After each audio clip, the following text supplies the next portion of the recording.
You think slamming my daughter's head into our fence makes you a leader, Maribel?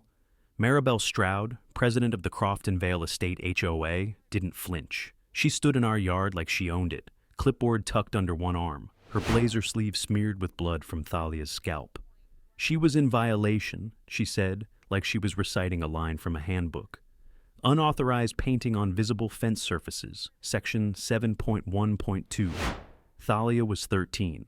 She hadn't even gotten a full second to explain before Maribel grabbed her by the collar and drove her head into the fence, right where she'd stenciled a row of teal handprints that symbolized our family's healing.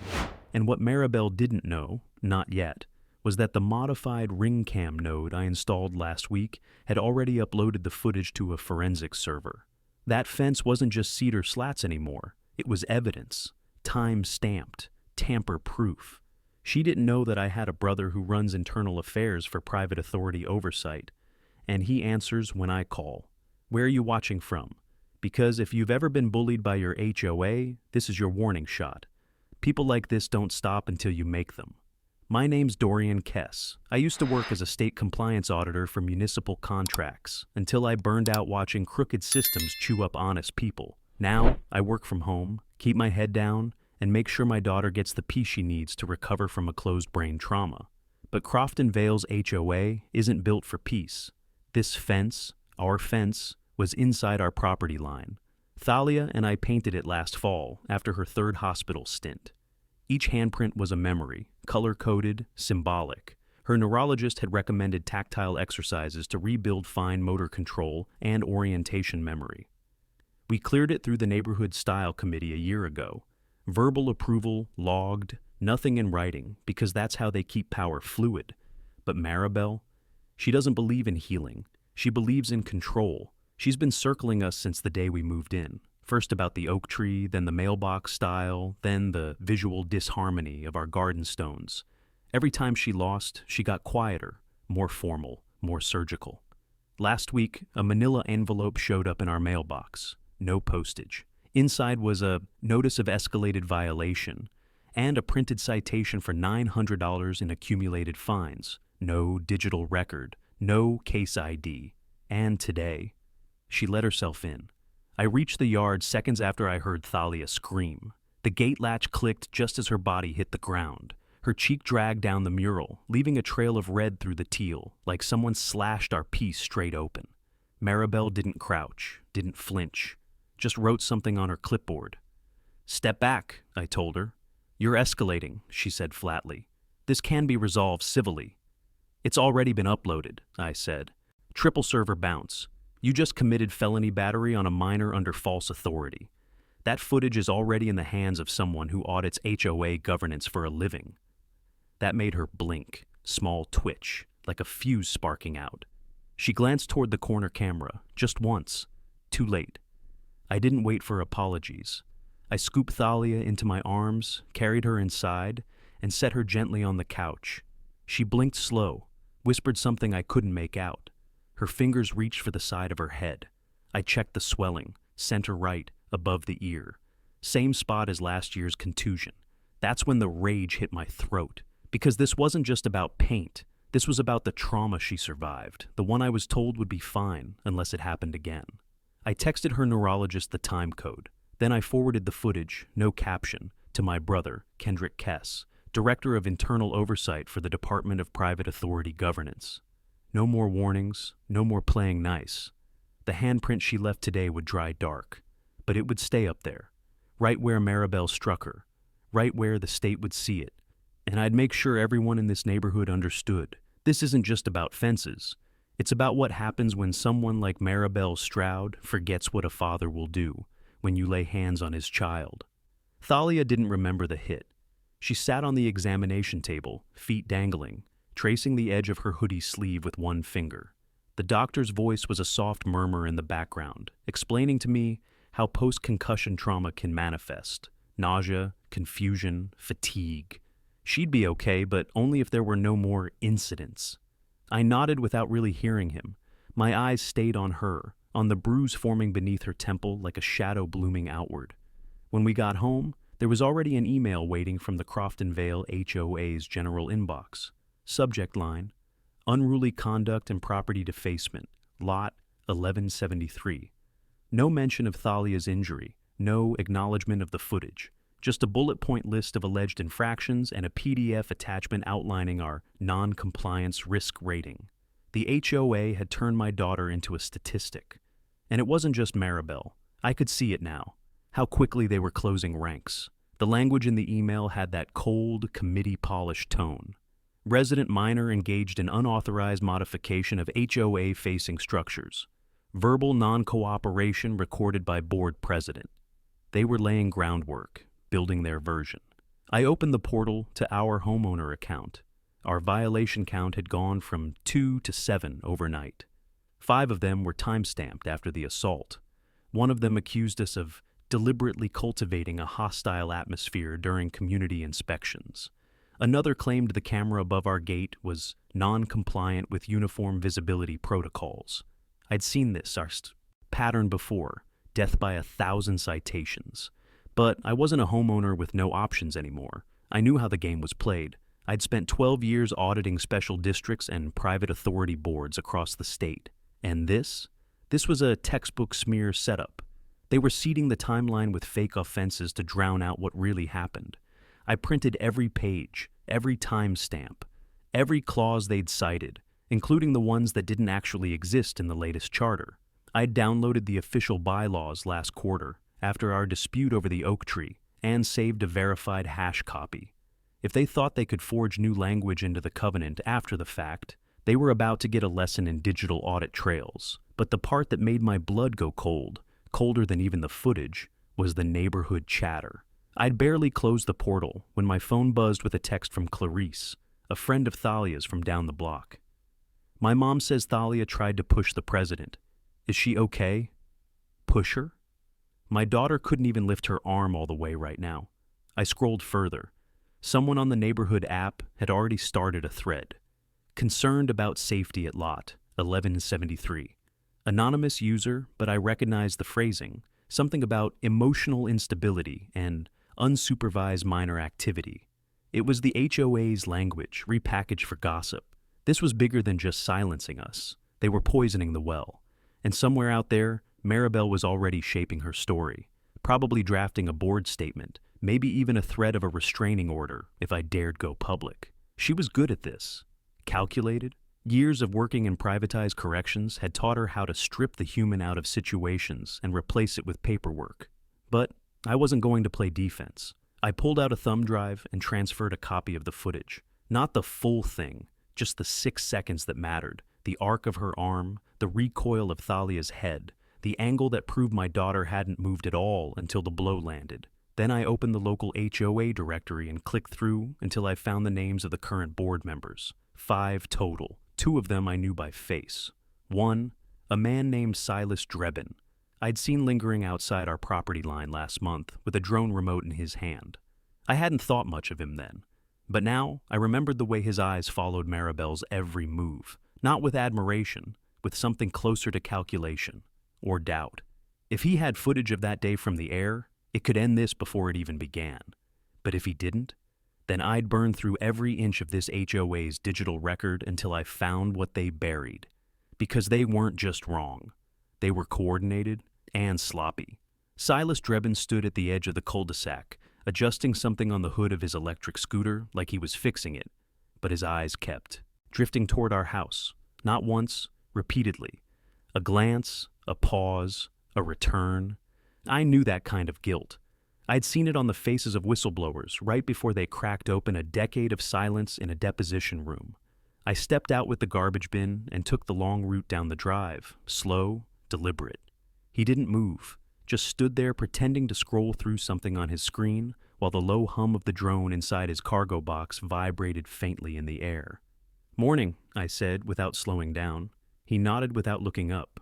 Yeah, Silas wasn't on the main board. He was listed as Property Condition Assessor, a position Maribel created 2 years ago when they passed a vague visual continuity clause. He wasn't a leader, but he was in every yard, every walkway, every alley. The kind of role that let him see more than most, while being noticed less than anyone. I stopped at the curb and leaned one hand against the bin. You were near our fence on Friday, I said quietly. His eyes flicked to mine. It's part of my circuit. I saw your controller, your drone. Might have caught something interesting. Silas didn't answer. He looked back at his scooter, adjusted the strap on the box unnecessarily, then finally said, I don't keep footage that long. You sure? He nodded. Storage wipes every 3 days unless there's a flag. But that was 3 days ago. He didn't reply. The silence said enough. We stood there a moment longer, both pretending it was a regular morning. I've got a daughter, he muttered finally, barely audible.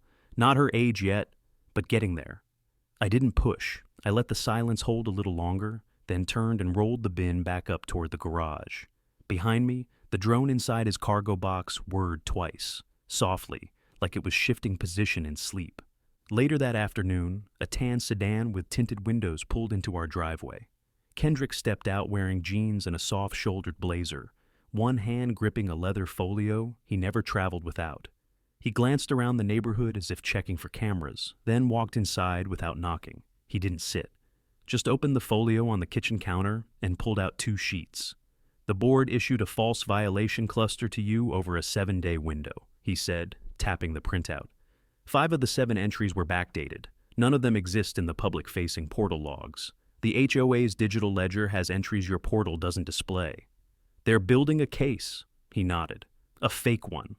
I handed him a USB with the ring cam footage. You'll need more than this, he said. They'll say she tripped, that it's out of context. I leaned forward. If I get another angle, something from above, can you trigger a formal inquiry? Not just me, but yes, with a whistleblower and independent visual corroboration, I can file a request under Article 14C, Oversight of Private Residential Governance. It'll freeze their authority temporarily. Long enough to get a trustee panel in place? Maybe. I glanced out the front window toward the common green. Silas was gone, but his presence lingered like tension in a held breath. I think there's someone on the inside, I said. Kendrick folded the folio. Then you better move fast. HOA Council just uploaded a neighborhood safety bulletin. Claims Thalia has a history of behavioral issues. Implication is that she struck first.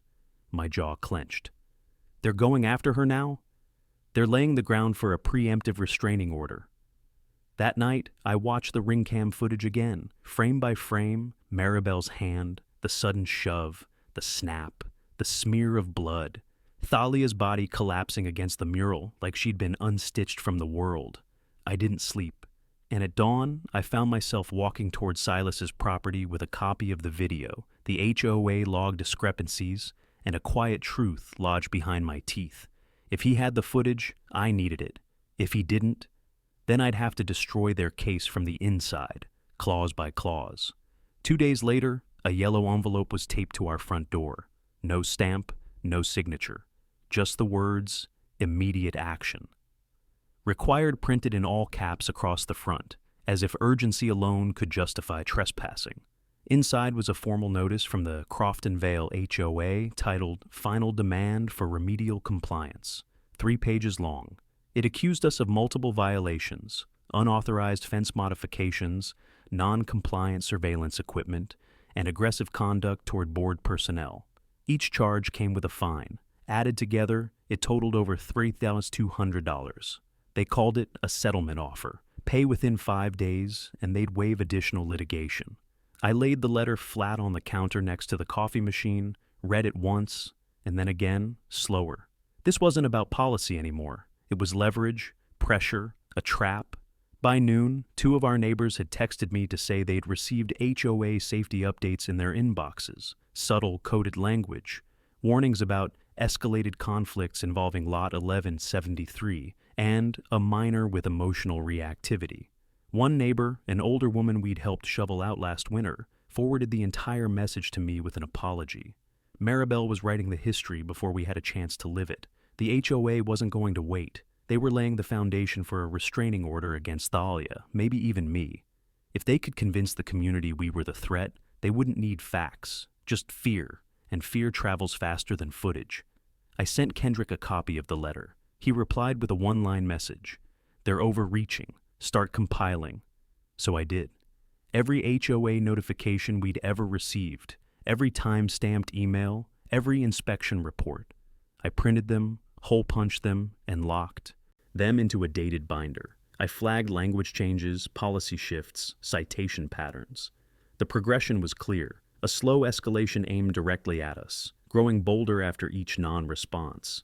I sat at the kitchen table sorting papers when Thalia shuffled in, hair unbrushed, sleeves covering her hands. Her right cheek still had a faint discoloration where the bruise was fading. She didn't speak, just sat across from me and looked at the binder. "You remember anything new?" I asked gently. She shook her head. Just her face, right before, like she was mad about something else. "Not you?" "No," she said, her voice quiet. She wasn't looking at me like a kid. She was looking through me, like I reminded her of someone she wanted to hurt. I nodded, even though I didn't fully understand. Trauma rewires things, changes how you see people, but it also sharpens your ability to read danger. Later that day, I saw Silas again. He was in the greenway that ran behind our row of houses, standing near one of the utility easements.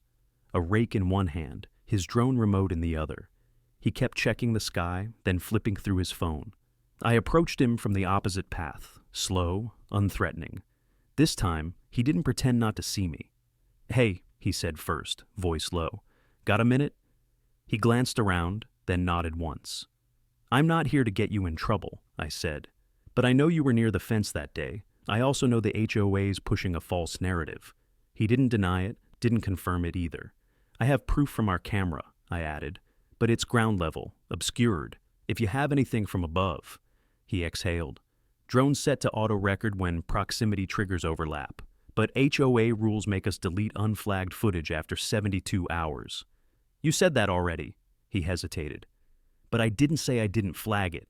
A long pause stretched between us. "I haven't watched it," he added. "I didn't want to know what it caught." "I think you already do." His fingers tightened around the remote. "If I give you this, it's my job, maybe worse." I reached into my coat and handed him a sealed envelope. Inside was a notarized witness protection request draft, co-signed by Kendrick's office. It wasn't enforceable yet, but it was a signal. "If this goes to hearing and you're part of it," I said, "you won't be alone." Silas looked at the envelope, then back at me. The wind shifted through the trees behind us. Quiet, waiting. "I'll check the logs tonight," he said. He didn't promise more, but I didn't need more. I just needed one crack, and I had it. The next morning, a flash drive sat on my front porch under a smooth river stone. No note, no label. Just the drive, left with enough subtlety to blend in, and just enough weight to say, "Don't ask questions." I didn't take it inside.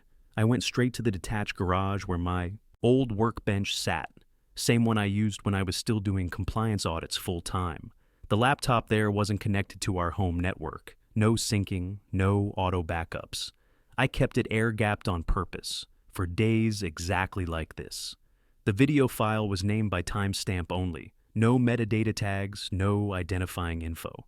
I hit play. The drone footage showed my yard from above, slow and steady.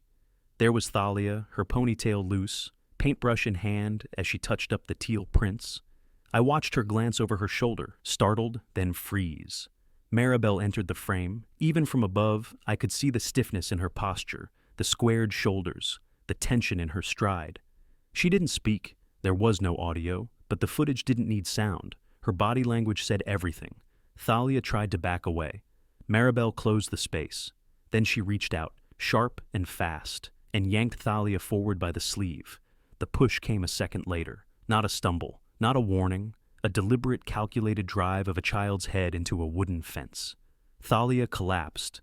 Maribel stood over her for 2 full seconds before bending to adjust her clipboard. I stopped the video, backed it up, replayed the final 3 seconds on loop, slowed it frame by frame. No hesitation, no stumble, no ambiguity. I exhaled and sat back. The grainy image of Thalia lying in the grass still burned on the screen. The file changed everything. This wasn't just corroboration, it was coverage from a completely different angle. Independent visual confirmation. The kind Kendrick needed to formally trigger Article 14C, Emergency Oversight Protocol for Private Residential Governance. I copied the footage twice, once to the offline vault, once to a tamper-proof encrypted drive Kendrick had mailed me the day after the assault. Then I wrote one sentence in a secured signal message and hit send. "We have drone confirmation."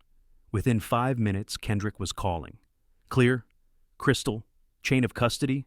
Single hop, no edits, timestamp matches the ring cam within 1 second. He was quiet for a breath. "Okay," he said. "I'll submit for interim freeze and independent trustee review. Their authority will be suspended within 72 hours. "And Maribel? That depends on whether you want to push for civil or criminal." I looked at the pause screen again, at the red line streaked through Thalia's painted mural, my jaw tensed. "I'm not stopping at a fine," I said. Later that afternoon, a black SUV with state plates pulled up outside Kendrick's office building in Salem. It was the beginning of a quiet but irreversible process. The HOA's board authority would be reviewed for abuse of power. If confirmed, the board could be dissolved entirely under state statute. Maribel didn't know it yet, but her clipboard just became evidence. And yet, somehow, the HOA still pushed forward like nothing had changed. That evening, we received a printed letter slid under our door. Another violation, this time for excessive foliage density along fence perimeter. No envelope, no explanation, just more pressure. But I wasn't rattled. I took the letter, scanned it into the binder, and added it to a new tab. Post-assault retaliation. By now, the narrative was forming. The drone footage, the ring cam clip, the manipulated bylaws, the phantom citations, the neighborhood safety bulletins smeared with loaded implications. It all told a story. A pattern of escalating malice wrapped in procedural language. And finally, I had enough to show that story to the people who could do something about it. But there was one last thing I needed before this went public. Something Maribel had never expected. A legal crack in her foundation. Something she built this whole HOA power trip on. That might not have even been hers to use. And the next morning, I was going to find it. The next morning, I drove to the county records office. Crofton Vale's HOA bylaws were posted online, but what was online and what was legally filed weren't always the same. Most people didn't know that. Most board presidents counted on it. The receptionist pointed me toward a narrow room in the back, lined with dusty file cabinets and a microfiche reader humming faintly in the corner. I wasn't here for gossip or theory. I was here for original filings, the ones that had to be registered with the county when the HOA was incorporated, and any time the bylaws changed structurally. I signed in, date, name, address, purpose, document review of public HOA filings. 3 binders later, I found it. Crofton Vale Estates. Filing date, June 8, 1997. Incorporated under standard residential nonprofit governance. And right there in the master clause for access authorization. The clause Maribel had cited when she entered my yard without warning, it stated, "In the event of structural emergency or maintenance compromise posing imminent risk, the board may authorize licensed service contractors to access shared borders or limited common elements with proper notice to residents." I read it twice. Then I checked the accompanying amendment logs. There was no clause allowing board members themselves to enter private property. None. The corrective access Maribel used to justify laying hands on Thalia didn't exist in any legal version of their filings. Not in 1997, not in 2005, not in the 2013 revised landscaping guidelines, not even in the emergency weather addendum from the 2020 windstorm. I sat back and exhaled. She'd made it up. Or worse, she'd slipped it into a digital version without ever legally registering it, which meant every letter she'd sent referencing that clause, every fine, every forced entry, every threat, was built on a non-existent authority. By the time I got back to the house, I had already scanned the filings, watermarked them, and submitted a request to Kendrick's office for a clause. Verification audit. With the drone footage already in their hands, this sealed it. But the day wasn't done. At 5:47 p.m., just as the sun dipped behind the greenway trees, Thalia walked into the kitchen holding her sketch pad. Her face was pale again, her hands trembling slightly. "There were 3 women taking pictures of the fence," she said. I stood up fast. "Where?" "Right outside the gate. They were whispering and pointing at the red smudge." I stepped outside. The women were gone, but the feeling wasn't. I checked the fence. The mural was still intact, but the top corner of Thalia's newest print, the one she'd added just before Maribel attacked her, had been sprayed with something, a faint smear of grayish beige, like primer. They were trying to erase her, quietly, one layer at a time. I ran my finger over the smudge, sticky, recent. This wasn't a message to me. This was to Thalia, and I could see in her eyes that she understood it. We didn't speak for a few minutes. She sat at the table and stared down at the grain in the wood, like she was memorizing it. Then she said, "I want to repaint it." I looked at her. "You sure?" She nodded slowly. "But I want it to be different, not just prints, words too." "What words?" She stared out the window. "Something she'll have to see every day." The next morning, before school, Thalia painted over the smudge in bold black strokes. Then she added a phrase below it in her careful, uneven brush lettering. "This is what recovery looks like. You don't get to erase it." She didn't look at me when she finished, but she didn't need to, because the next fight wasn't just mine anymore. It was hers. And Maribel, she'd just crossed the last line we had left. I called Kendrick and gave him the update. "You've got the footage, the filings, and a retaliation smear," he said. "That's the trifecta. How soon can we move?" "I'm pushing the emergency oversight panel now," he said. "Within 48 hours, Crofton Vale's authority will be frozen." And with it, Maribel's leash would finally snap. Silas didn't knock. He waited until dusk, then walked straight up to my porch with a manila folder tucked under one arm, and that same nervous posture he always carried like a second spine. I met him at the door before he had the chance to change his mind. Inside, he stood by the kitchen window, shifting his weight from foot to foot, fingers twitching around the folder's edge. "I shouldn't be here," he said quietly. "Maribel's already asking questions about drone range permissions. Says someone's leaking internal records." "Are you?" I asked. He looked at me for a long time, then handed over the folder. Inside were 4 printed stills from the drone footage, each one high resolution, date stamped, and annotated with distance markers. Frame 1, Thalia painting. Frame 2, Maribel entering from the east. Frame 3, contact. Frame 4, impact. "I flagged the footage manually," he said. "Backed it to a private card before it was cleared. I was going to delete it, but I didn't." "What made you change your mind?" "My wife saw the footage," he said. "She told me if I didn't hand it over, I'd have to explain it to my daughter one day." He pulled a second slip of paper from his coat pocket and set it on the counter. It was a signed affidavit, simple, plain language. A statement confirming that he operated the drone, flagged the footage, and retained the data off-site due to concerns of board misconduct. "Your brother's name came up in a staff meeting," he added. "Maribel's nervous, trying to make it look like she's cleaning house before anything gets official." "She's too late." Silas gave a small, bitter smile. "Yeah, I figured." I added the affidavit to the evidence binder, placing it right after the clause discrepancy I'd pulled from the county office. Then I scanned it, logged the chain of custody, and forwarded a copy to Kendrick's secured inbox. "Your name's going to be in the report," I warned him. "I know. She'll retaliate." "I know that too." I didn't thank him, not with words. Instead, I opened the cabinet beside the fridge and pulled out a bottle of bourbon I hadn't touched in 6 years. Poured 2 fingers into a glass and slid it across the counter. He didn't drink it, but he didn't walk away either. "You think she knew the camera was on her?" he asked. "Doesn't matter," I said. "She acted like the HOA gave her permission to be cruel." Silas nodded. "They always do, until someone pushes back." After he left, I went back to the footage. Not the video this time, the stills. I laid them out across the table beside the violation letters and the digital logs. The pattern was clearer now. Every move Maribel made was a calculated step, aggression followed by obfuscation, then bureaucratic fog. But with Silas's affidavit, we had our clean break, independent corroboration, direct evidence that the board's enforcer had stepped far beyond her legal bounds. And now that evidence was flowing directly into a live investigation already in motion. The next day, I got a call from Kendrick.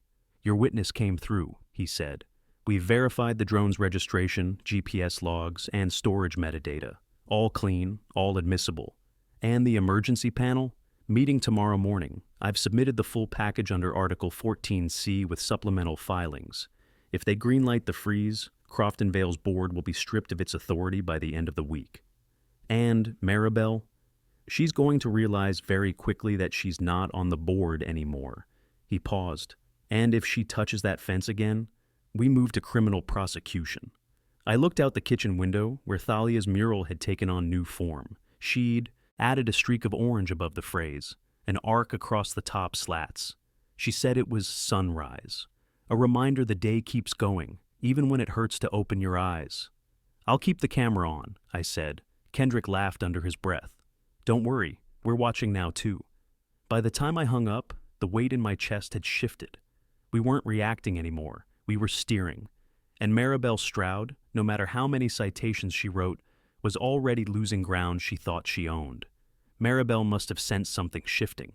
That morning, she was out earlier than usual, standing at the head of the cul-de-sac in a blazer too stiff for the weather, clipboard cradled like a shield. Her eyes tracked every jogger, every trash bin, every curtain that moved.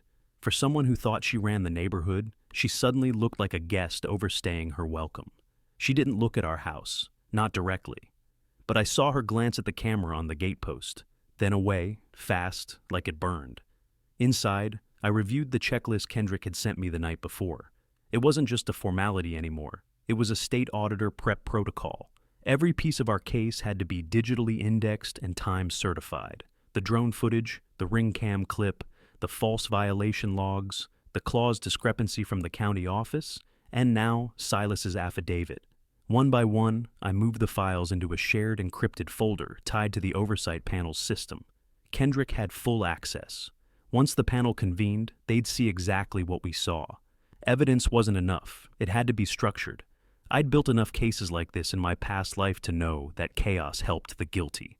But order cracked them wide open. At 10:06 a.m., Kendrick sent a single message. Motion for interim freeze accepted. Notification dispatching now. I stared at the words for a moment, then rose and walked outside. The air felt different, cooler, quieter. Somewhere in the distance, a lawnmower started and died, then started again. The HOA bulletin board near the mail kiosk had a new sheet pinned to it, pale blue, state-sealed. I walked up and read it fully, even though I already knew what it would say. Effective immediately, the governance authority of the Crofton Vale HOA board is suspended pending formal review. At the bottom, it listed the names of the acting board members, Maribel Stroud first among them, and the name of the temporary state-appointed trustee taking over administrative duties. Maribel had officially lost her throne. I turned, and there she was, 20 feet away, frozen halfway down the sidewalk, 1 foot still mid-step. Her eyes scanned the bulletin, then me, then the clipboard in her hands. She clutched it harder, like it might still mean something. "You did this," she said, her voice low and steady. "No," I replied. "You did." She started toward me, stopped short, and looked down at the cement like it might crack beneath. Her feet. Her jaw clenched once, but no words came. She turned and walked back toward her car. The clipboard stayed at her side. She didn't speak to anyone for the rest of the day. That afternoon, an email arrived in every resident's inbox, a formal notice from the Department of Private Authority Oversight, outlining the reason for the suspension and instructing residents to direct all further inquiries to the interim trustee. No mention of Thalia, no mention of our fence, just a quiet state-level reset. But not everyone took it quietly. By evening, I spotted 2 of the other former board members, Maribel's closest allies, speaking in hushed tones on the sidewalk.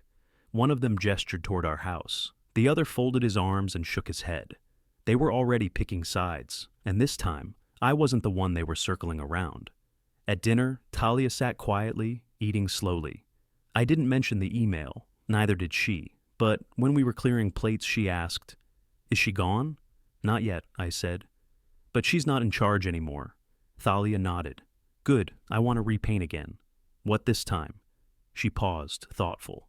"Something big, not just words, maybe a landscape, a place that feels like the opposite of her." I smiled. "You've got the whole fence." She grinned, and for the first time in days, her face relaxed. Later, while she sketched in the living room, I stood by the front window, watching as Maribel's car finally pulled out of her driveway. No clipboard, no papers, just her alone, disappearing into the night. But this wasn't over. We'd won the freeze. Now it was time to finish what she started and show the whole neighborhood what happens when someone uses power as a weapon. The next 48 hours moved like a slow, careful engine, steady, deliberate, impossible to stop.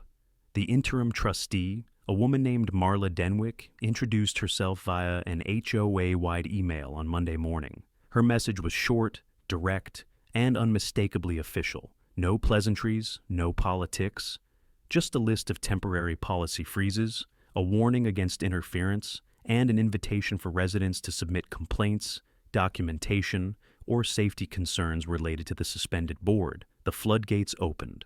By midday, I had already spoken to 3 other residents, quiet neighbors who'd each had their own run-ins with Maribel's board, minor infractions, retaliation for appeals. 2 of them shared letters I'd never seen before, language nearly identical to the ones I received, with impossible deadlines and backdated citations. One man had been threatened with lien placement over a garden gnome. Another had been fined twice for seasonal shade variance after refusing to contribute to a board fundraiser. It wasn't personal. It was patterned. I logged every document they gave me into a shared directory. All of it fed into Kendrick's review packet. Marla had granted him limited coordination, access, and he was using it well, corroborating accounts, requesting state-level HOA complaint records, compiling an incident matrix by day and address. The picture sharpened with each hour. This wasn't a fluke. It was a systemic overreach. That afternoon, I finally received a reply from the county building permit office, something I'd requested nearly 2 weeks ago on a hunch. It wasn't related to Thalia's case directly, but it had been eating at me ever since Maribel cited the fence as non-compliant.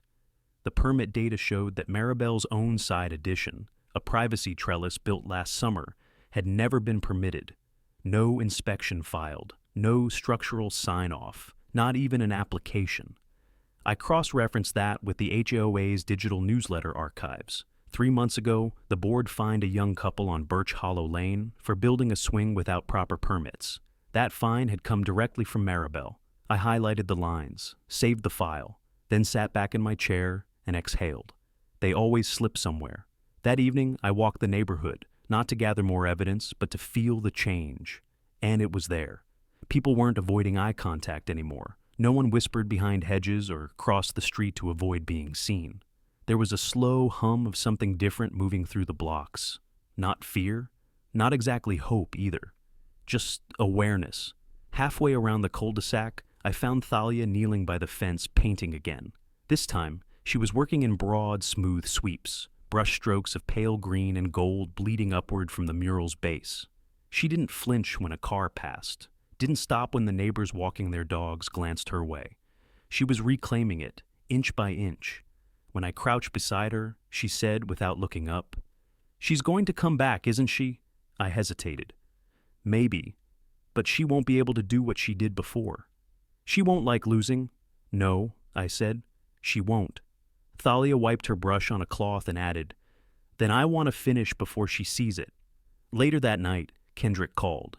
His tone was calm, but loaded with momentum. "We've got 4 written complaints now, 3 of them predating your case, all similar tactics. One includes audio of a board member threatening to adjust citations if they don't play nice." He paused. "That's leverage." "And the permit?" I asked. "Already submitted with side-by-side violations. It goes to the state ethics investigator in the morning." "Criminal exposure?" "Possible. Depends how deep it goes." I looked out at the fence, now half covered in soft, blooming color, like sunrise moving up a wall. "She's going to push back," I said. "I hope she does," Kendrick replied. "We've stacked the board. Now we just need her to flip it." When I hung up, I returned to my desk and opened the compliance log I'd been building. I added a final tab. At the end, just 2 words typed in, bold, final positioning. Because now, for the first time, I wasn't defending anymore. I was setting the trap. The trap didn't spring itself. It needed the right bait. That morning, I printed 2 color copies of the still frames from the drone footage, Maribel mid-motion, Thalia mid-fall, and walked them down to Marla Denwick's temporary HOA office. It was being run out of an empty leasing suite next to the pharmacy downtown. No banners, no nameplates, just a folding table, 2 plastic chairs, and a desktop scanner humming against the drywall. Marla was sharp, businesslike, late 50s, graying hair pulled back, sleeves rolled neatly above her elbows. She didn't ask about the images, just slid them into her folder, checked the timestamp, and made a single note. "This is admissible," she said, "even without audio." "There's more," I told her. "A pattern of retaliation, documented, dated, targeted. 4 neighbors have already submitted written statements." Marla nodded. "We've received them. Cross-checking now." I slid one last item across the table, Maribel's own violation, the unpermitted trellis, paired side by side with the HOA's cited language for enforcement. "Self-dealing," I said. "Selective enforcement by a board president who never expected to be audited." Marla took a long breath. "You do this professionally?" "I used to," I replied. "Thought so."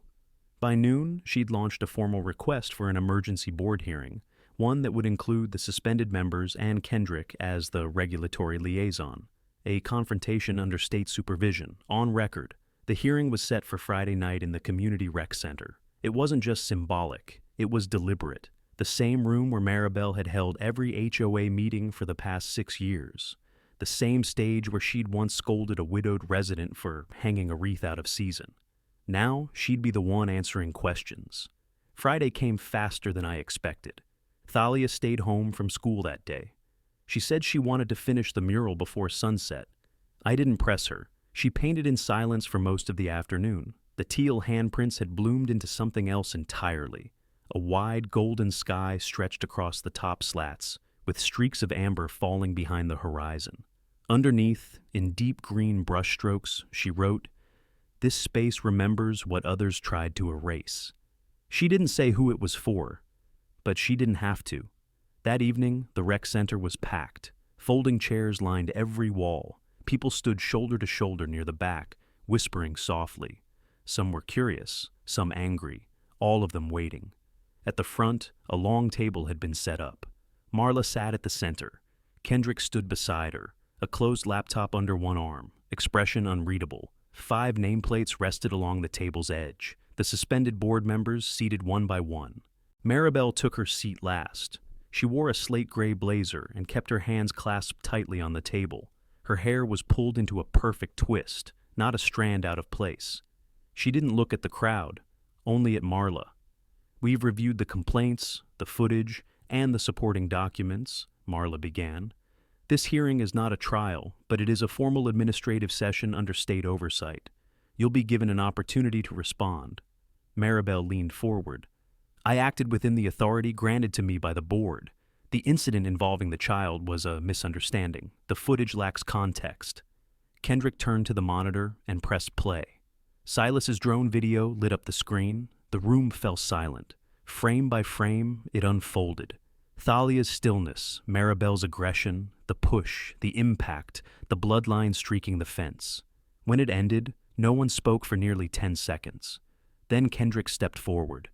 "This footage was recorded independently. The operating drone was authorized for property surveying under HOA regulations. The footage was flagged by the pilot due to concern over board conduct." He pulled up the affidavit.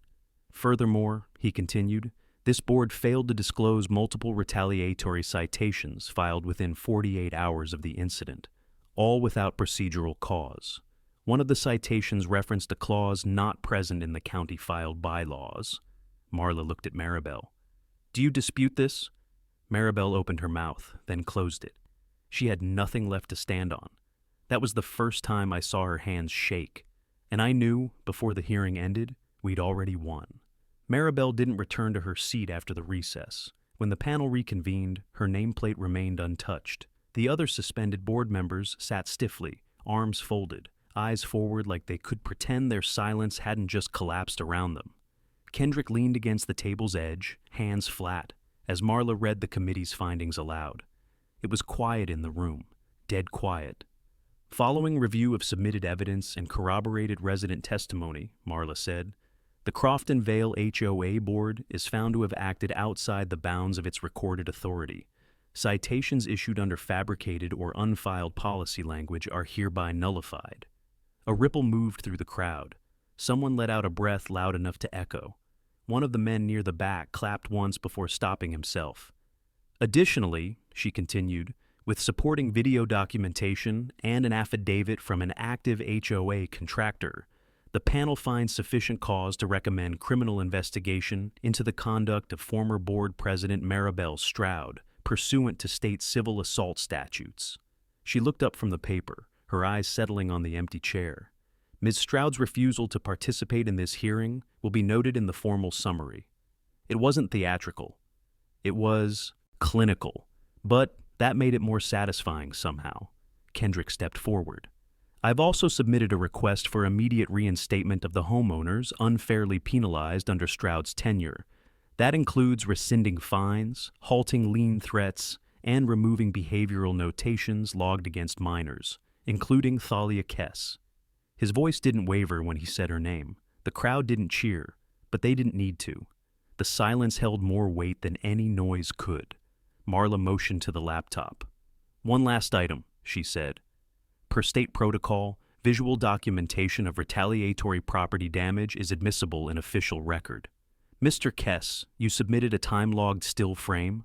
I nodded and rose from my seat near the wall. The image displayed on the projector was stark. Fence slats smeared with gray primer, the earliest attempt to whitewash Thalia's mural. Next to it, a more recent photo. The new version, complete, unmarred. Her words still shone in deep green. This space remembers what others tried to erase. I didn't speak. I didn't need to. Marla looked out over the room. With this, the emergency hearing is concluded. Crofton Vale will remain under temporary trustee governance for no less than 90 days. Further updates will be provided through verified state communication channels. Thank you. The gavel hit the table with a soft, final knock. The meeting ended, but no one moved right away. It took a minute before the shuffle of shoes and low voices started. Residents filed out slowly, some whispering, some nodding to me with quiet recognition. A few stopped to ask questions about process. I gave short answers, pointed them to the trustee office. This wasn't about me anymore. Kendrick walked over, eyes tired but steady. She'll run, he said simply. She already is, I replied. She's not used to being questioned. She'll vanish behind legal posture and strategic silence. He nodded once. Let her. It won't stop the paperwork. As he stepped away, Silas approached from the side of the room. He looked like he hadn't slept in days, but his posture was straight. I saw her at the park yesterday, he murmured. She didn't say anything, just stared at the fence from a distance. She knows, I said. Yeah, she knows. He paused, then added, I'll resign at the end of the month. The new trustee can find someone else. You don't have to. No, I do. This isn't the kind of silence I can carry again. He offered a faint smile and turned toward the exit. Outside, the night had settled thick over the neighborhood. Porch lights glowed softly down the line of houses. A few people stood in small clusters talking. The air didn't feel tight anymore. It felt released. When I got home, Thalia was asleep on the couch, sketchbook half open on her lap. I sat beside her and looked at the latest page. It wasn't a mural plan, just a single drawing. A fence, tall and solid, with golden light pouring over the top, and a figure standing behind it, not trapped, just resting. Tomorrow, we'd repaint again. But tonight, I let the silence be enough. By the end of the week, Maribel Stroud's name was stripped from every official HOA record, gone from the board listings, removed from citation signatures. Her access to internal systems had been terminated. Her appeals rejected by the trustee's office without ceremony. No press release, no goodbye letter. Just a digital vanishing act. But the neighborhood hadn't forgotten her, and neither had Thalia. Saturday morning, we painted together. Not the mural this time. This was a new panel, a fresh cedar board I'd installed beside the original, reserved just for her. She sketched it first in pencil. A tree, bent in the middle but still standing, its roots stretching wide, curling under painted soil. Above it, a quote in her own words. The ground doesn't care who tries to own it. It still remembers who bled. She didn't say it with bitterness. She said it with peace. It was never really about revenge for her. It was about reclaiming what was hers. By the time the paint dried, a few neighbors had wandered over, watching from the sidewalk. A couple offered quiet nods. One even brought cookies. No one mentioned the hearing. No one said Maribel's name, but they knew. That afternoon, Marla Denwick sent a final message to the community. A permanent trustee committee will be formed this fall. All residents are eligible for nomination. We encourage you to participate in shaping the leadership of Crofton Vale moving forward. It was the kind of line that would have felt hollow a month ago. Now it felt like an invitation. Later that evening, I took down the binder I'd built, the one that held every citation, every letter, every lie.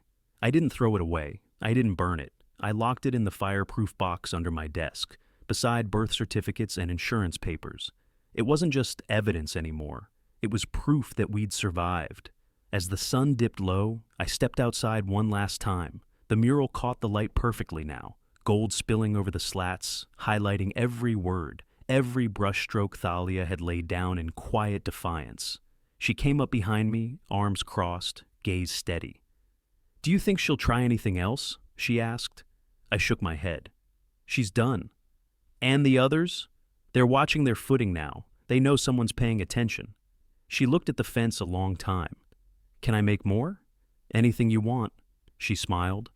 "Maybe one day I'll paint the whole block." I smiled too, because deep down, I believed her. This wasn't about a board or a fence or a bylaw. This was about telling the story first, before someone else rewrote it for you. If you've ever been targeted by an HOA bully, if you've ever watched someone weaponize power behind a fake clipboard and a real agenda, know this. You are not powerless, and you are not alone. They count on your silence, they count on your shame. What they forget is that people remember, especially fences, especially daughters, especially fathers who never stop watching.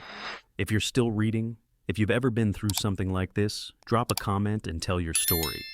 And subscribe, because every time one of these stories gets told, another HOA president thinks twice before pushing someone's child into a fence.